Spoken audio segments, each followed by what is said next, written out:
Welcome back to the KRON for Morning News. And in the East Bay, 2 teachers were named Teachers of the Year at the Contra Costa County's 51st Annual Teacher of the Year celebration. It was held last night at the Lesher Center, the Walnut Creek, and I was fortunate to be an MC for that event.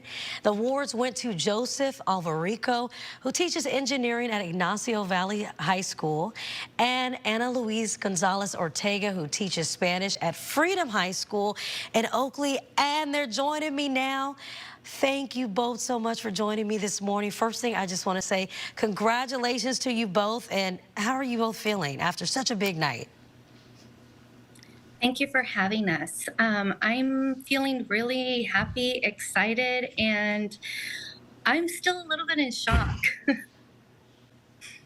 Yeah, thank you very much for having us. I'm really happy to get this award. This goes to all of my students.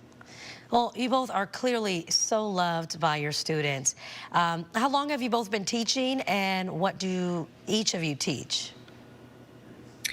So I'm starting year 27 of my career, and I teach Spanish. So this is my 23rd year of teaching. I taught biology before and then moved to engineering. Incredible. Now, you both have some pretty incredible stories of perseverance. Mrs. Gonzalez-Ortega, you were actually the first in your family to not only apply, but to attend and graduate from college. And Mr. Alvarico, you actually immigrated here from the Philippines. A lot of perseverance in both of your stories. So how do you instill that perseverance in your students when you're talking about taking leaps of faith like you both did?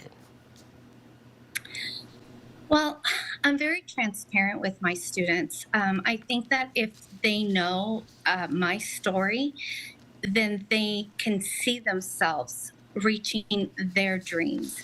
I always tell my students that anything is possible. You just have to imagine it, and there's no stopping you. You dream of becoming a doctor, you can become a doctor. If school is not, like college is not for you, but you see yourself being a chef, I always tell them, then be a restaurant owner.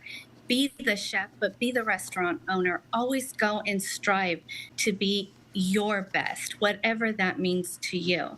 And I see myself in a lot of my students. I teach Spanish for Spanish speakers. Most of them are first generation students.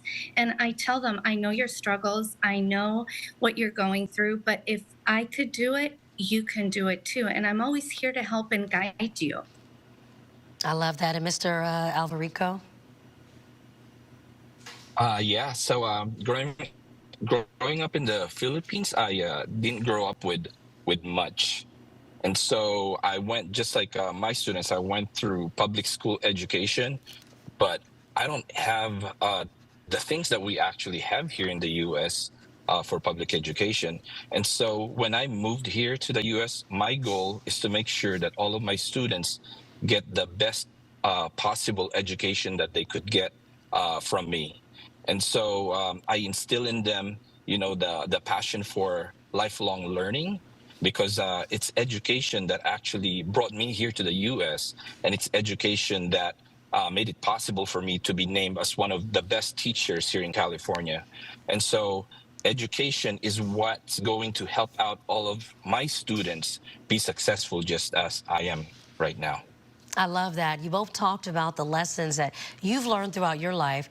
What about some things that you guys have both individually learned from your students? Ms. Gonzalez-Ortega, I'll start with you. For me, one of the things that I've learned from my students is the importance of relationship building. If you build a relationship with a student, the sky is the limit. They will believe in you, they will have faith in you, they will trust you, they will allow you as the teacher to guide them through the educational system, especially when they're not familiar with how it works, what the next steps are after high school. Being the first in my family to go to college, my parents couldn't help me. They immigrated from Mexico. My parents only got up to an elementary education. They were there to support me in all the ways that mattered, but they couldn't guide me through the educational system. So building those connections with my students is what has allowed me to help them. And that to me is the most important thing. It's a lifelong gift. I'm still in contact with many of them, ranging from the class of 2002 to, the future class of 2026. They're still part of my life and they're my family. I love that. And Mr. Alvarico, what are some things that your students have taught you on your journey? You know, uh, I totally agree with Anna Luisa. Aside from that, also, aside from building relationships with the students, I build relationships also with the community members because I believe as a teacher, I'm just one person, and the great multiplier for getting my students be successful would be the community members and even the students themselves. So what I do in my classroom is I build leaders. I create leaders from my students so that my students will be the one educating the new ones that come into my system, into my programs, and then also bringing in community members involving businesses from large corporations to the small local businesses has been really, really helpful, in funding some of my programs, in bringing in industry professionals into my classroom so that they could mentor the students that I teach. Absolutely, Joseph. I completely agree. This would not be possible without the support not only of the families, the community, the teachers that we work with, and our administration. Beautiful. The next stop for the two of you is the state's Teacher of the Year competition. You guys are going to go all the way to the state, so we're wishing you the best of luck. Mrs. Gonzalez-Ortega and Mr. Alvarico, thank you so much for joining us this morning, and we will definitely be rooting you on. We'll be right back.